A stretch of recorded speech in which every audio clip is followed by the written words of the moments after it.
my friends, this is Rick, and this is your seat at the table, and this is Frankie, our shelter cat. She's recovered from a pretty serious bout of being sick last weekend. She's still got some sniffles going on, but she sure decided she wants to be in the middle of the scene, so she's going to let me get down. Please don't tell me you're going to do it. Yeah, you're going to sneeze again, poor cat. You just can't catch a break this month. I don't know what to tell you. This is Brigands of Mirkwood. J.R.R. Tolkien's Middle-earth from Iron Crown Enterprises for MERP, the Middle-earth role-playing game system. And it says, based on the Hobbit, Lord of the Rings, the supplement is set in the most remarkable town, the southern Rohirrim. Hazard, the galleys and ravines that form the streets of Strayhold, a few miles north and east of Mirkwood, called by many names, few which are complimentary. It's the home of scores of merchants and travelers who ply the road to Rune. It also harbors an unsavory lot of highwaymen, petty thieves, and beggars. Brigands features 3 complete adventures. All are self-contained and can easily be used in other locales. Right. A nice little map of Strayhold. I used this setting a couple times, and both just in D&D for a town, kind of a place for lowlifes and nether dwellers to congregate between whatever it is they do for sustaining themselves. And I've also played it a couple times as a way over point in Middle-earth campaigns. So it is basically tucked away in an area called the East Blight, which is this kind of like a chunk out of eastern Mirkwood. And there's a lot of potential backstory, side story stuff in here. The entire campaign could be based out of this place, to be truthful. But you got your normal definitions, abbreviations, converting stats from any game system. As I said, converting statistics for any major fantasy role-play system. All statistics, numerical information used in this module are expressed on the closed or open scale with a 1d100 base. They are designed for use with a percentile system, i.e. the d100. Use the chart below to derive the appropriate bonuses and convert to a 1 blah blah blah. So if you're used to the d20 system, it's real easy to convert. You just take the numbers and divide by 5, and or vice versa. So player characters, a bunch of basic information for ready-made players if somebody needs them. It's a nice little handy chart. I've never made use of that particular one, but it is what it is. Strayhold. Particular clans of Strayhold.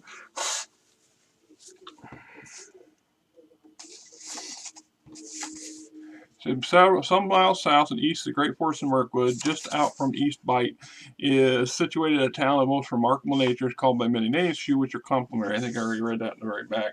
There is a mixture of good and evil people here, more or less. People of nefarious means and or honest people, and they kind of intermingle under a uneasy watch of a central power that controls or tries to control everything within the town, and competing for that power is a couple different groups. Particular clans of Strayhold. While Firetown is essentially a Northland community, it's very populous. A unique lifestyle spawned unusual variation of traditional structure. Many of the tribal and clan unions found in other Northland towns are all but absent in Strayhold. Due to that, influence is very strong, particularly among the settlements, merchants, and artisans. Strayhold's guilds originated from Gondorian roots, although some have ties to the associations found in the Selden Valley, like those of Esgaroth and or Lordaroth. Because of the chaotic nature of life in Brandaroth, parallel societies develop alongside the usual Northmen or Dunedain forms. The disenchanted, disfranchised, or lawless elements have created their own order, allying themselves into clans which have no basis in kinship or cultural origins. Instead, these low clans are like guilds, associations born out of a common purpose, composed of an assortment of folk from varying lands and races. They adhere to their own particular creed. So the masters of Firetown, among the many citizens, the Rogues Clan, the clan of strays, which are professionals who use their deformities or please real or fabricated. Think of the Baker's Guild. So you got a Baker's Guild, you got a Thieves Guild, and then you have the Wizard or the Mage. This is at least the way the strays and rogues would have it, if not for, and they're constantly competing against each other for who's going to be top dog. The third element of power is the Mage. This accomplished magician holds other two factions in check, thus keeping the life of the settlement relatively stable. Strayhold is an uneasy but not unbroken state of truce. So we got the information on the clan of strays, the rogue's clan, the head rogue, some of the other nefarious yahoos that are in those two groups. Then we have the Mage. Laird Knowledge is a powerful magician schooled in the blackest arts. He holds sway over the battling clans of the Vagabond town through simple fear. Those who oppose his will in any important matter end up dead, so few are willing to do so. He is not prone, however, to meddle too deeply into the settlement's everyday affairs. He merely moves to counter any major threat to Strayhold's stability. This fact does not stop him from being bitterly resented by the Strayhold brigands. Each group feels that if he was only out of the way, they could just then assume control. The clans fail to understand the extent of his influence. They know that he seems to have an ear in every chamber, and most realize that his agents always appear regularly to exact their lord's duties. However, none perceive that his power ultimately maintains the balance in Strayhold, and he borrows his power from Sauron. So he's a bad dude. And we have the Mark, which is a southern two-thirds of Strayhold. The lower settlement is known as the New Mark. This area contains most of the town's honest businessmen, and its streets are known to be somewhat safer than the darker reaches of the maze of ravines further in, since many of his quarters are virtually abandoned or occupied only in the winter. However, much of the New Mark is of bleak, lifeless quality. So we got the wagon folk, and here's Handcraft's Way, the Artisan Chamber, and so it just part of this town backs up against a set of ravines, and the ravines are dry ravines, and within the ravines, because you can get a little bit of an indication here, the town's built within these inside of this maze of dry ravines, and giving it a broken yet and compact, well, closer environment, perhaps even making it have the feeling of being much larger than it is based on it. But so we got some various, we got Alfred the Smith, Meridoc the Weaver, Vix the Tanner, Eric the Arborer, Ural the Trainer. Then we have the market. Just in front of the Strayhold is a large collection of wooden stalls built on a flat grassy sward. 3 days a week, the farmers from surrounding lands come to sell their goods, freshened from summer and fall and out of storage in less productive months of winter and spring. Their buyers are both citizens of the town and passing merchants looking for new provisions for their caravans.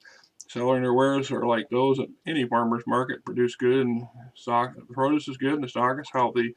Good Northman folk come here because it's the closest market rather than through an affinity with the patrons who buy their goods. The only thing that sets this vending place apart from any other market is the high percentage of rough customers in the crowd. The chance of finding trouble is high here because as it is anywhere else in Strayhold. So we've got the Angry Horse Inn, the Strayhold's only reputable tavern, impressive complex, the innkeeper's room, various people, the innkeeper's daughter, and some other well, Fortune Square. The shadow of the Mage's castle clusters some of the Strayhold's biggest nighttime attractions, the gambling houses. They stand in 2 rows off Fortune Square to the north and to the east. They are sturdy buildings of wood which stand 2 stories tall with staff living above the shops and through most of the town's businesses. All sorts of games and contests to be found as one moves from shop to stall, cockfights, dice, cards, anything men can think of to place wagers on. We got the Golden Rod, the Bone Juggler, the Feathered Wing, the White Purse, Rick-Rack Britton the Lender, the Rogue's Word, Grillix, and we have Night Singer's Way. Night Singer's Way is undoubtedly the most sordid area in any town located in western Rohirrim. Contrary to the laws of the Dunedain and Northmen, merchants around the square traffic in human flesh. Take that as what you think it is. The Slaver's Market, the brothels, Wertic the Herbalist, Lux Alley, the Woodman's Mark. The smell of carpentry hangs heavily in the air along this street. The layout of the Old Mark. Mystic's Hollow, Flagon Lane, The Strays, Clan Hall.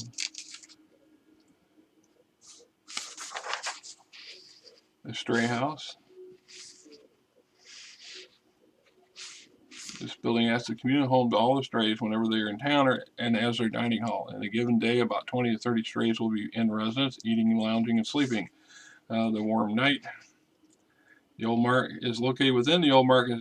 This brothel is known as the Warm Night. The Shadows. Red Beak.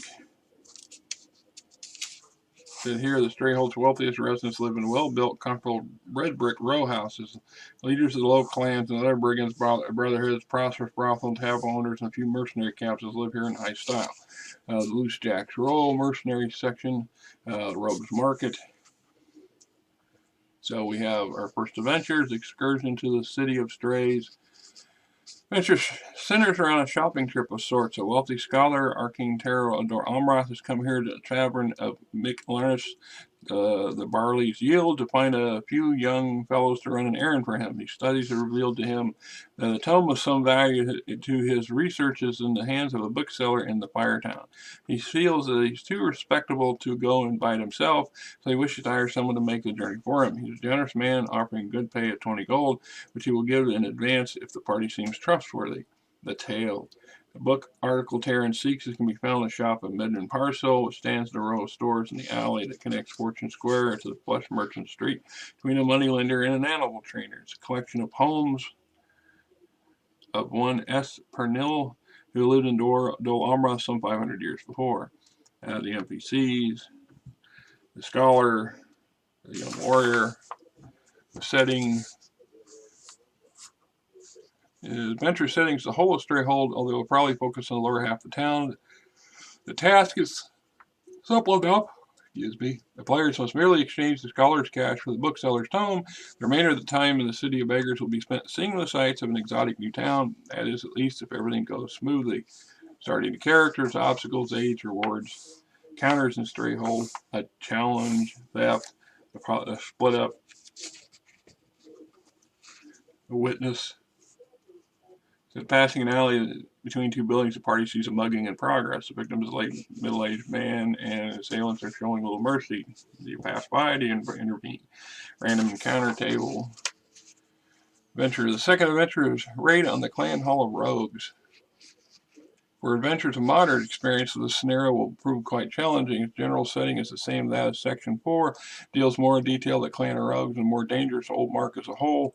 The play of adventure will be demanding for the GM as well, requiring a great deal of discretion in maintaining the play balance. It may be used as a follow-up to the first adventure after some time is spent by the PCs building up a little more power, or as a preload to attack on the Mage, described in Section 6.0.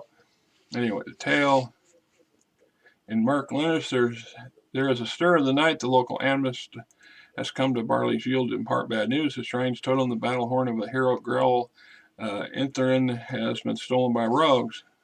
With it went some 30 silver coins, which were to be used for upkeep of his shrine, but the money is not important to him. The horn was the focus of his power, a talisman for good of the village. As he speaks, the listeners grow more and more angry. It's certain that such a robbery is the work of the rogues of the Shattered Step. Something must be done. Will you be part of the group that will do something about it, right? So the various NPCs that are involved, the clan hall, the Hall of Rogues, the breakdown, where it's laid out, kitchen, anteroom, reception room, treasury. Basically, you're going to raid this place, get that horn back. Try not to die in the process, right? Yeah, pretty much. And then we got counters on the raid to Rogues Clan Hall. All right, 6.0, the castle layered enough. The final adventure of Trail is a series, is a strike against the Mage. In sections 4 and 5, the city describes. Section 3 provides general background. The Tale. In his post, the Shattered Step, the Mage serves his lord by promoting the city's activities to surrounding lands. To facilitate this, the necromancer has aided him in his studies of magic and lore, and let him power to affect the weather and call on the minds of the rogues and rouges to draw them. Rogues and rogues? Okay, whatever. Threw me off. Townfolk will aid the Dark Lord. Mage long took up residence in an ancient castle which stands atop a stone escarpment amid the ravines of the steppe. The NPCs, of course, the mage himself, one of his apprentices, somebody's a flunky in his castle, the castle itself, the layout of the castle, internal stuff, right? The task. Destruction of the mage is obviously a task directly at hand. This will in turn accomplish a greater good by bringing the city itself into chaos, which should result in its dissolution. Both of these fit again into the larger picture of the war against Sauron and the work of the White Council. Such a mission cannot be easy, etc. So at the end of the day, your characters are being employed to remove the mage from power. This is a powerful agent of Sauron, or quote, the Necromancer. And in the process, the only thing preventing the strays and the rogues from going to war with each other, and without the mage's influence and his ability to keep everybody kowtowed, the town is basically going to fall apart. Which means you'll have a much less concentration of bad guys hanging out in Roevian, I guess, which is a good thing as far as the council's concerned. So the rewards, encounters, alternate adventures. Yeah. The abduction of Ellis, the breaking of a clan, rescue from the Brotherhood, employment in the Strayhold, some Game Master notes, counter chart for the town, stats for NPCs in the Strayhold, stats for nameless NPCs, and then once again a nice colorful map there of the town itself. Right. So there you have it. Now this is more like the type of adventure module I like to see for Merc. Like I've said before, there's some that are kind of very bland and they don't do a very good job of adding to the overall world build of Middle Earth, and especially for Merc.